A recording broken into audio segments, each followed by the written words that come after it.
ഇനി അനധികൃത ആപ്പുകളിൽ നിന്ന് ലോൺ എടുത്ത് ബുദ്ധിമുട്ടേണ്ടി വരില്ല.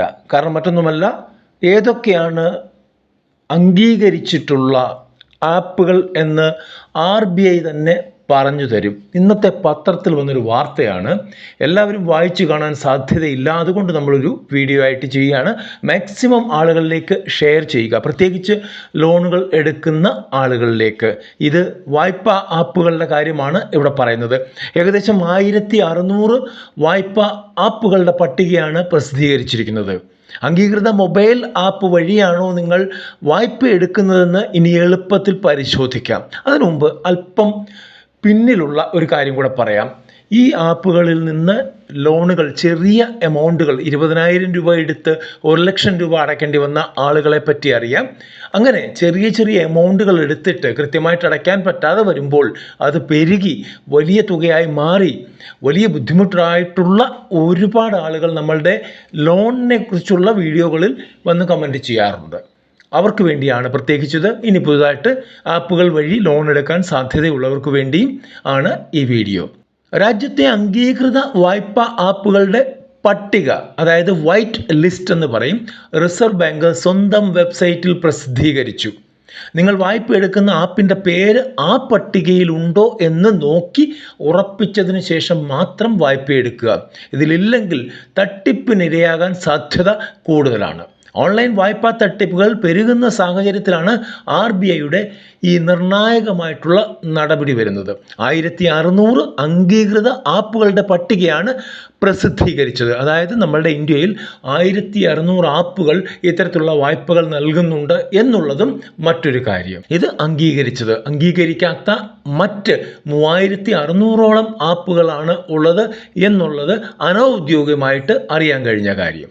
2023 ഡിജിറ്റൽ വായ്പാ മാർഗരേഖയുടെ ഭാഗമായി അംഗീകൃത ആപ്പുകളുടെ പട്ടിക പ്രസിദ്ധീകരിക്കുമെന്ന് RBI മുൻപ് വ്യക്തമാക്കിയിരുന്നു. ഇതിനി പരിശോധിക്കുന്നത് എങ്ങനെയാണ് എന്ന് നോക്കാം. നമുക്ക് ആദ്യം RBIയുടെ സൈറ്റിൽ കയറേണ്ടതായിട്ടുണ്ട്. ഇതിൻ്റെ ഡിസ്ക്രിപ്ഷൻ ബോക്സിൽ ആ സൈറ്റിൻ്റെ അഡ്രസ്സ്, ഒറിജിനൽ സൈറ്റിൻ്റെ അഡ്രസ്സ് കൊടുത്തിട്ടുണ്ട്. കാരണം മറ്റൊന്നുമല്ല, ഇതിനും ഡ്യൂപ്ലിക്കേറ്റ് വരാം. നമ്മളെ കൊണ്ടുചെന്ന് കുഴിയിൽ ചാടിക്കുന്ന ഡ്യൂപ്ലിക്കേറ്റുകൾ വന്ന് അതിനകത്ത് അംഗീകൃതമല്ലാത്ത ആപ്പുകളുടെ ലിസ്റ്റ് കൊടുത്തും നമ്മളെ പറ്റിക്കാം ഭാവിയിൽ. അപ്പോൾ ഇത് RBI.org.in എന്ന വെബ്സൈറ്റാണ്. അത് തുറക്കുക. അതിനുശേഷം സിറ്റിസൺസ് കോർണർ എന്നുള്ള ഓപ്ഷൻ തിരഞ്ഞെടുക്കുക. അതിൻ്റെ താഴെ DLAs deployed by regulated entities എന്ന മെനു തുറക്കുക. ഈ മെനു തുറക്കുമ്പോൾ 1600 ആപ്പുകളുടെ പട്ടിക കാണാം. ഒന്നിലേറെ പേജുകളിലാണ് ഈ പട്ടിക നൽകിയിരിക്കുന്നത്. ഇവിടെ നമുക്ക് നമ്മളുടെ ആപ്പ്, അതായത് നമ്മൾ എടുക്കാൻ ഉദ്ദേശിക്കുന്ന ആപ്പ് ഉണ്ടോ എന്ന് പരിശോധിക്കാം. ഉണ്ടെങ്കിൽ നമുക്ക് തട്ടിപ്പിനിരയാകാനുള്ള സാധ്യത വളരെ കുറവാണ്. പല പേരിലായിരിക്കും അറിയപ്പെടുന്നത്. എന്നാൽ ഈ ആപ്പുകൾ ഏത് ധനകാര്യ സ്ഥാപനത്തിൻ്റെ നിയന്ത്രണത്തിലാണ്, ആപ്പിൻ്റെ ലിങ്ക്, പരാതി പരിഹാര ഓഫീസറുടെ പേര്, ഫോൺ നമ്പർ, ഇമെയിൽ ID എന്നിവ ലഭ്യമാണ്. അതായത് എന്തെങ്കിലും പ്രശ്നം വന്നാൽ ആ പേരിലും ഇമെയിൽ IDയിലും നമുക്ക് ബന്ധപ്പെട്ട് ഫോണിലും ബന്ധപ്പെട്ട് കംപ്ലൈൻറ്റ് കൊടുക്കാവുന്നതാണ്. അംഗീകൃത ആപ്പുകളുമായി ബന്ധപ്പെട്ട പരാതികൾ മുഴുവൻ ഇതുവഴി നമുക്ക് അയക്കാവുന്നതാണ്. അപ്പോൾ കൃത്യമായിട്ടുള്ള കാര്യങ്ങളാണ്. അതുകൊണ്ട് നിങ്ങൾ എടുക്കുന്ന വ്യക്തിയാണെങ്കിൽ നിങ്ങൾക്കും ഉപകാരപ്പെടും. ഇനി അതല്ലെങ്കിൽ മറ്റുള്ളവർക്ക് മാക്സിമം ഉപകാരപ്പെടാനായിട്ട് ഇതൊന്ന് നിങ്ങളുടെ വാട്സപ്പ് വഴി, നിങ്ങളുടെ ഫേസ്ബുക്ക് വഴി, നിങ്ങളുടെ മറ്റ് സോഷ്യൽ മീഡിയകൾ വഴിയൊക്കെ ഒന്ന് ഷെയർ ചെയ്താൽ വളരെ നന്നായിരുന്നു. അടുത്തൊരു വീഡിയോയിൽ കാണുന്നവരെ നന്ദി, നമസ്കാരം.